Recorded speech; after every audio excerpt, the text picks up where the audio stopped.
sangat kami sayangkan sikap daripada gubernur, wakil gubernur juga Sekda Aceh yang sampai detik ini masih mengkhianati rakyat Aceh.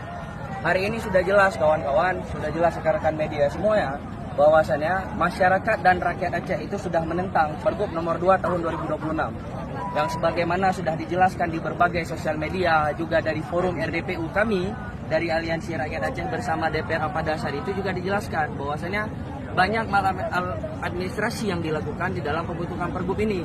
Jadi tidak ada alasan lagi bagi pemerintah untuk kemudian tetap memperlakukan. Kemarin pada saat tanggal 4 Mei aksi pertama itu Sekda menjelaskan bahwasannya mereka akan terus mengevaluasi apapun permasalahan-permasalahan yang terjadi. Tapi kami meminta untuk Pergub ini segera dicabut, tidak ada evaluasi lagi. Karena kenapa? Permasalahannya hari ini setiap hari. Mungkin rekan-rekan media juga sudah tahu berbagai persoalan, baik itu di rumah sakit di Banda Aceh, ZA dan rumah sakit lainnya. Itu sangat disayangkan setiap hari ada terjadi kejadian-kejadian yang kemudian buntut daripada pelaksanaan Pergub ini.